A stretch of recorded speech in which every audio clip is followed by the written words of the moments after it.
Critical radius of insulation.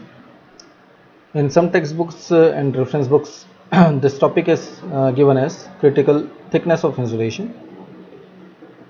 For certain cases, thickness of insulation may be said to be correct, but the appropriate term for this phenomena should be critical radius of insulation, because this thickness of insulation causes increase in the heat transfer rate only in case of radial objects. Radial objects means like cylinder and sphere. In case of the objects with flat base, like a plain wall or a composite wall or a slab, in all cuboidal shape objects or with the objects which are not radial, this phenomena does not apply. The reason being, like if we have a plain wall here of a certain thickness, if we have a plain wall here of a certain thickness, let us say the thickness is L, this thickness here is L, let us say. So over this plain wall, if I want to decrease the heat transfer from this plain wall or to this plain wall, then what I can do is on the surface from where I want to decrease the heat transfer rate, I can put insulation. The insulation can be any solid material. So let us say I have put an insulation of thickness T, small t. Okay. Now I felt that although the heat transfer rate has got reduced because of installing this insulation over the wall, but the reduction in the heat transfer rate is not up to the mark, and I want further reduction in the heat transfer rate. What I'll do is I'll increase the thickness of insulation further by an amount, let us say T dash. So this, now the thickness of insulation is T plus T dash. Now let us see what will happen to the heat transfer rate. Initially, when there was no insulation, the heat transfer rate was Q. Okay. Now this Q heat transfer rate Qx, let us consider only one directional heat transfer here. So along x direction there was a heat transfer taking place, conduction heat transfer taking place through the wall. So initially this Qx, by applying Fourier's law of heat conduction, we can write Qx as Q conduction along x direction. Qx can be written as the ratio of temperature gradient, that is T1 minus T2,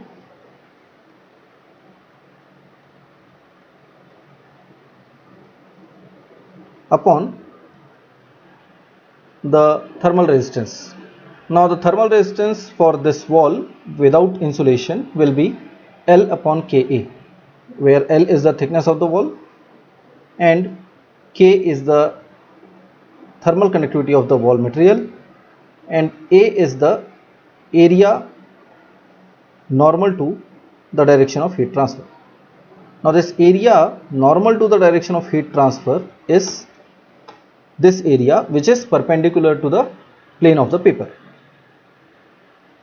When we installed a layer of insulation of thickness small t, this heat transfer or this heat conduction has to cross this thickness of this layer of insulation to reach to the wall. That means now there are two resistances instead of one in the path of heat transfer. So in the path of heat energy there are two resistances now. One is of course that offered by the wall, and before that there will be resistance offered by this insulation layer. So now if the temperature here is, let us say T1 only, and here it is T2, so temperature difference will remain same, that is T1 minus T2 will remain same, while the the resistances offered to the heat transfer will increase. First resistance will be, of course, that by,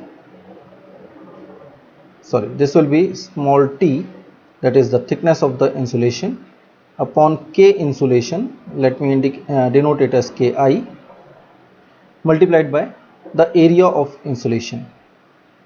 So this area again will be equal to the area which we had used for wall.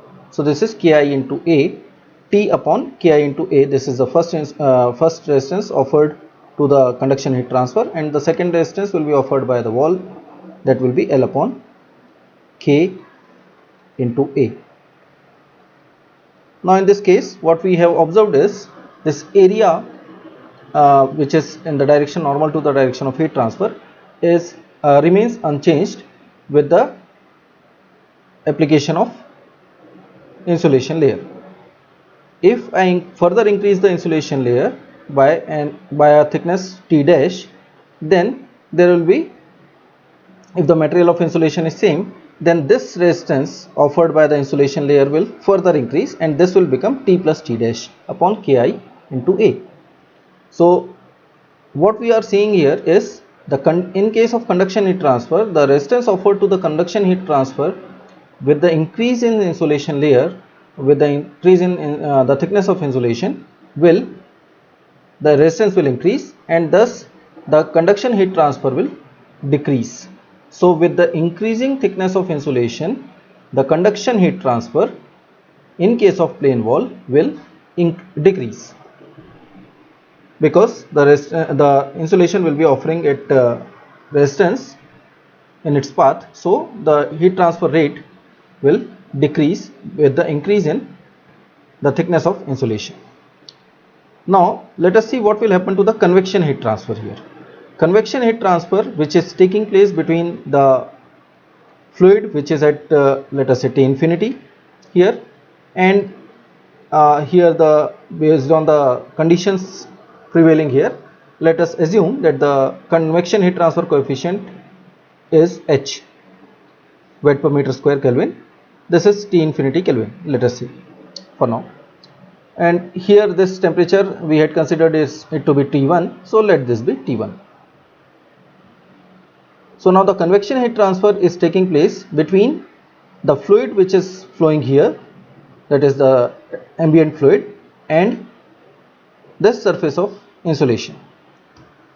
So let us first consider the case of wall which was not having any insulation over it.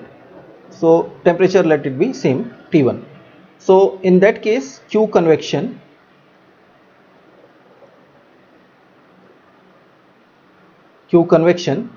will be given as the convection heat transfer coefficient H multiplied by the area of heat transfer A multiplied by the temperature difference between the fluid and the surface.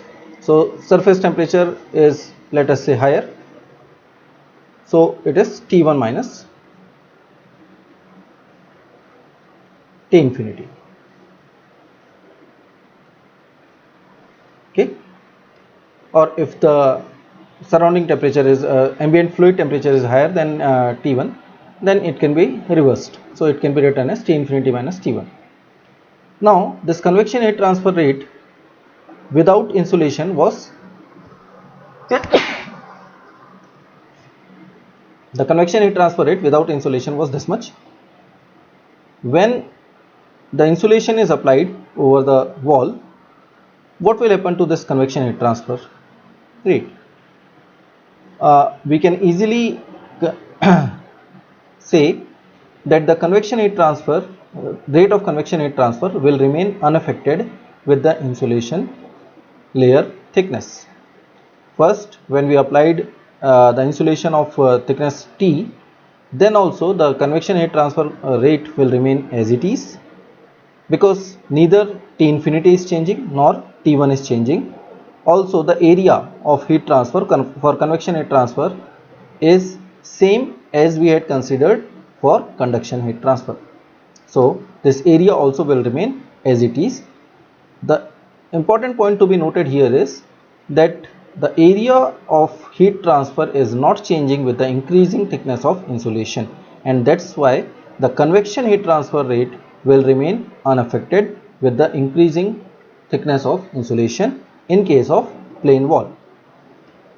Okay, while the conduction heat transfer rate, now let us say that this is conduction heat transfer rate, so instead of x we can give the suffix as COND for conduction. So conduction heat transfer rate is decreasing with the increasing thickness of insulation, while the convection heat transfer rate remains as it is not changing.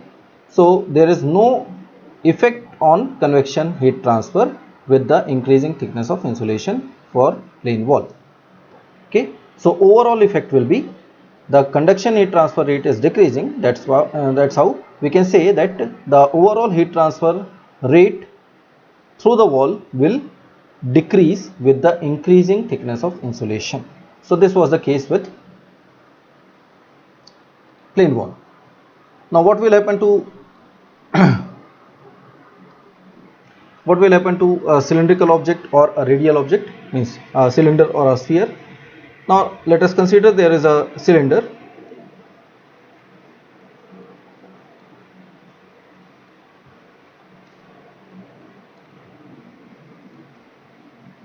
Okay. And this is a bare cylinder or a tube with the heat with the surface exposed to some ambient fluid which is at a temperature T infinity. Now the surface temperature here is T1, let us say, and let us assume that it is a hollow cylinder, so there will be an inner surface also.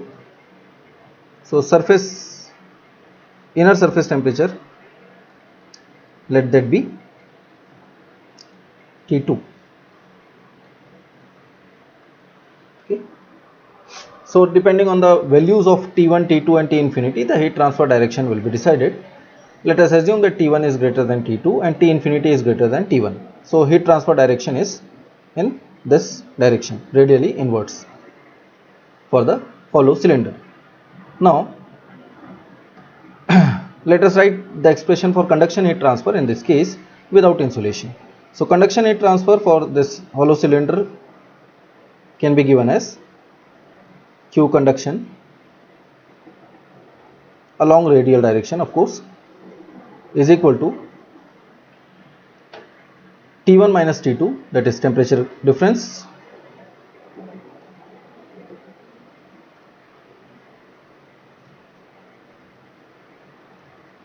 upon the resistance offered to the conduction heat transfer. This resistance in case of hollow cylinder will be given as log natural R2 upon R1 or RO upon RI upon 2 pi KL.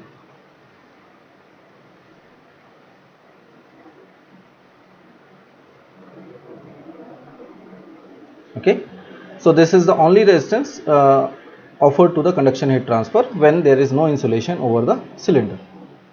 Now let us and what about convection heat transfer here? Convection heat transfer rate will be given as Q convection is equal to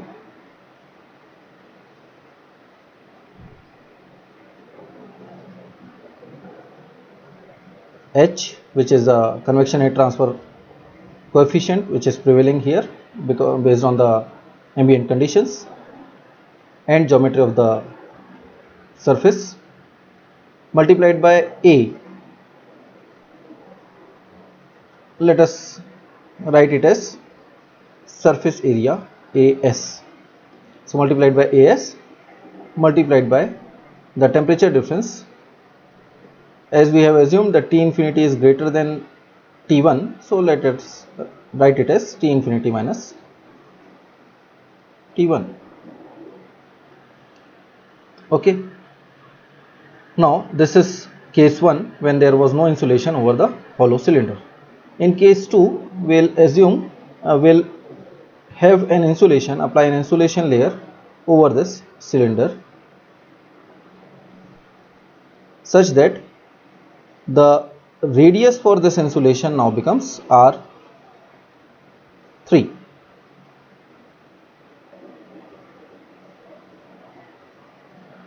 Okay. Now this AS without insulation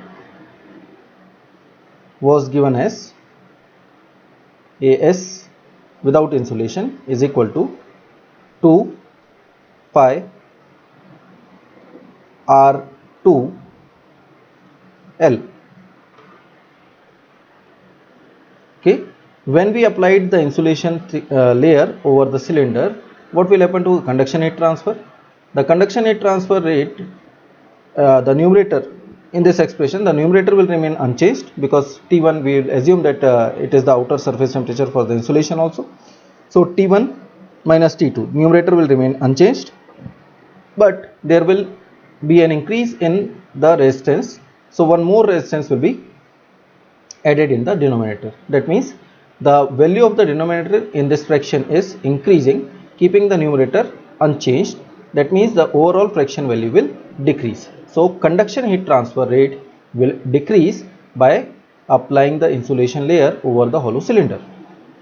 What will happen to the convection heat transfer? Now previously for the convection heat transfer, the area, surface area was equal to 2 pi R2 into L. If we have applied this insulation such that the new radius is R3 now, so convection heat transfer will take place between the ambient fluid and this surface. Now this surface. So what will be the area of surface here? What will be the area of this surface now? That will be equal to, the new area will be equal to 2 pi R3 into L.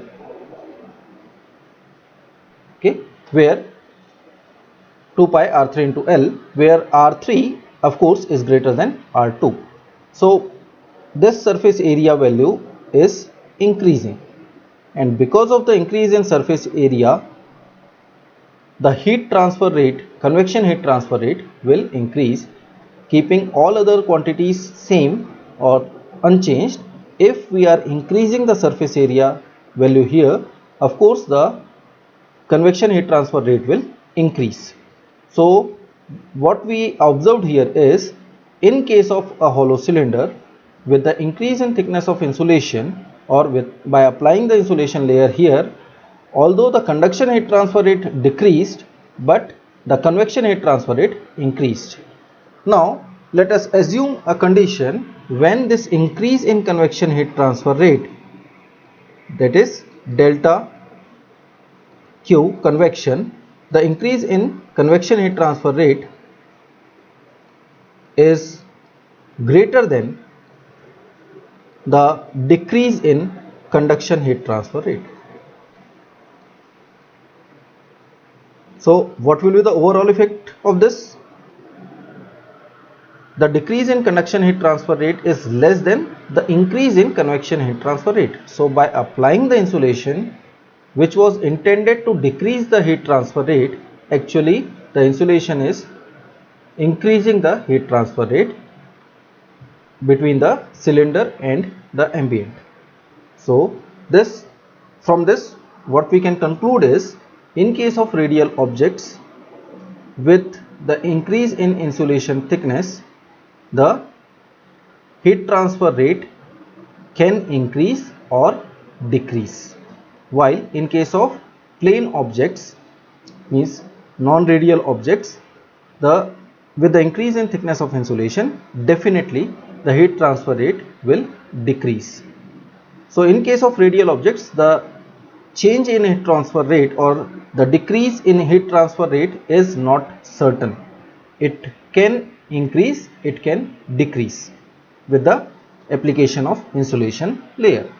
Now what we further observe is, with the increase in thickness of this insulation, this Q conduction will go on decreasing, because the denominator will go on increasing, keeping the numerator same. The denominator will increase, and thus the Q conduction value, overall Q conduction value will go on decreasing, and a time will come when the increase in convection heat transfer rate will be less than the decrease in conduction heat transfer rate. Till then, with the increase in insulation, the heat transfer rate actually will increase. So that radius of insulation which gives the maximum heat transfer rate for the given system, for the given radial system, is termed as critical radius of insulation. So if the insulation radius is less than this critical radius of insulation, then up to that value of the insulation thickness, the heat transfer rate from the system will increase and not decrease. Once this critical radius of insulation is reached and it is crossed, then the heat transfer rate will go on decreasing. So if we are drawing a curve between the radius of insulation and the heat transfer rate, we will get a curve like this, where initially with the increase in radius of insulation, the heat transfer rate will increase, and then once it reaches maximum, then it will start decreasing or diminishing. So this radius of insulation for which the system will give maximum heat transfer rate is termed as critical radius of insulation. Okay, since this does not apply to a flat surface, we won't be calling it as critical thickness of insulation, rather we will be using the term critical radius of insulation for this phenomenon. Now how to get the value of this critical radius of insulation? So let us assume, let us consider a cylinder with the inner radius R1, with the radius R1, and there is an insulation layer over it with the radius R2. So the insulation is of radius R2, the cylinder is of radius R1. The surface temperature of the cylinder is T1, and that for the insulation is T2. So total thermal resistance will be first that offered by this insulation to the conduction heat transfer rate, and this is for the convection heat transfer rate. So because this cylinder is exposed to an ambient fluid, so there will be heat transfer between the ambient fluid and this insulation surface also. Further, there will be heat transfer, conduction heat transfer from the surface of insulation to the surface of cylinder.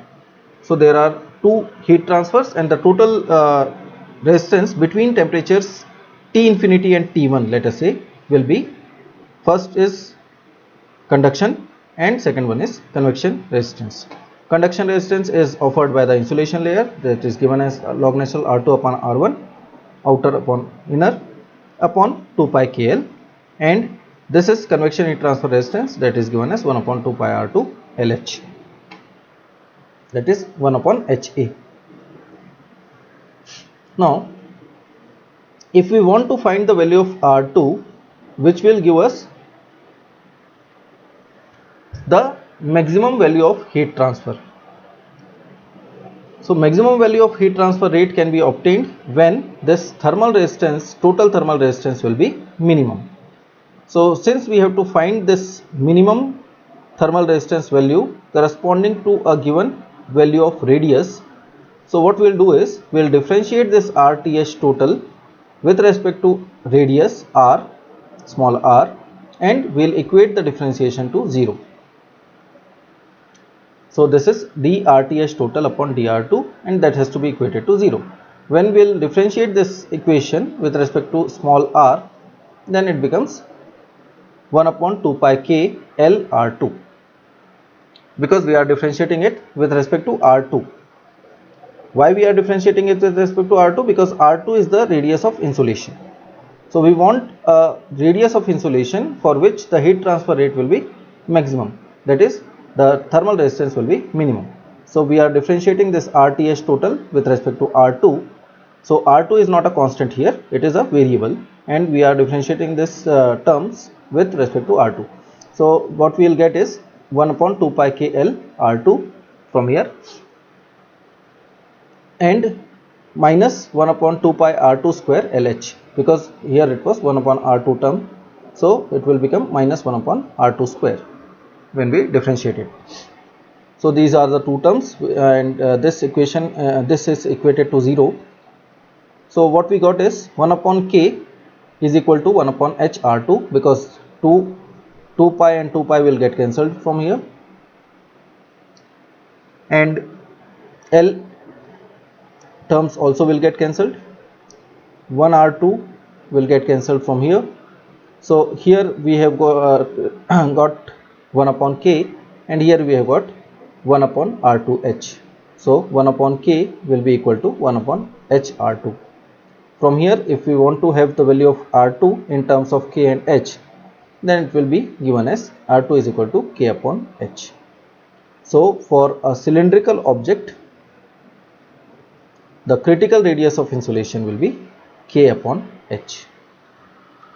Now whether it will be to ensure that this R2 is equal to k upon h will lead to the minimum value of RTH total and not the maximum, what we have to do is we have to differentiate it once again, and we have to check whether the differentiation value is negative or positive. If it is positive, then we will get a minima of RTH total at the given value of R2. If it is negative, then we will get a maxima of RTH total at that given value of R2. So when we differentiate it again with respect to R2, we have got this differentiation result as h square upon 2 pi k cube L. Now can it be negative? Let us say, see, h can never be negative, k can never be negative, L can never be negative. So this term can never be negative, and since it is always positive, we will get a minimum value of RTH total for that given value of R2. That given value of R2 is k upon h. So this is critical radius of insulation, at which the thermal resistance will be minimum, and thus the heat transfer rate will be maximum.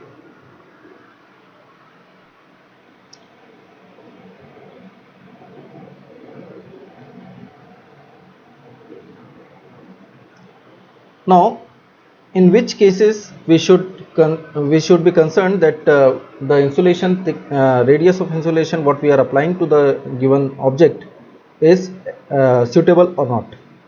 So for all practical cases of heat exchange or heat exchangers, where we will be mostly using this radial objects, so in all practical cases of heat transfer, the radius of insulation generally applied will be usually crossing the value of critical radius of insulation, because in practical cases the critical radius of insulation value is very small.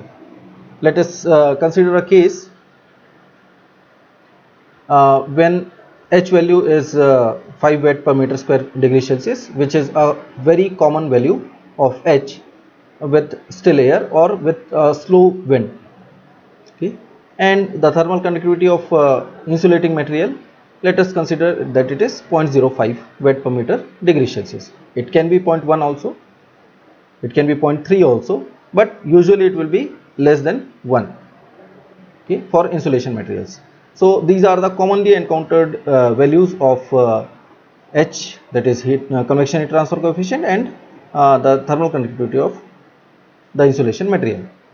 What will be the value of critical radius of insulation for a cylinder with these values of H and K? So we have seen that for a cylinder, critical radius of insulation is given as K upon H. Now here K is 0.05 and H is 5. So 0.05 upon 5, that comes out to be 0.01 meter, that is almost that is only 1 centimeter. So with these values, which are commonly encountered values for H and K, we have got the critical radius of insulation as 1 centimeter. Okay, now we'll never see a heat exchanger with a tube diameter of 1 centimeter. So forget about the insulation over it, even the bare tube will not be of 1 centimeter diameter. So usually in all practical cases of heat exchangers, we will be crossing this value of critical radius of insulation, and thus with the increase in the radius of insulation, the heat transfer rate will only decrease, it will never increase. Okay. So in which cases we can find that the value of insulation, the radius of insulation is lower than or equal to critical radius of insulation. That happens in case of electrical wires mainly. So in case of electrical wires, we don't want the heat to be stored in the wire, because we don't want the wire temperature to increase, and wire temperature will increase the heat because the electrical energy which the wire is carrying through it will part of that energy will definitely get converted, because of the resistance offered by the wire, it will get converted to heat energy. That heat energy, if the insulation thickness, the radius of insulation over the wire, if it is less than critical radius of insulation, then that insulation will actually result in increase in heat transfer rate, and that is what we want or we desire in case of electrical wires. We want more and more heat energy to get dissipated out of the wire. So this heat energy will be crossing the insulation layer, and with the increase in thickness of insulation or radius of insulation, the heat transfer rate will actually increase in case of electrical wires. Okay.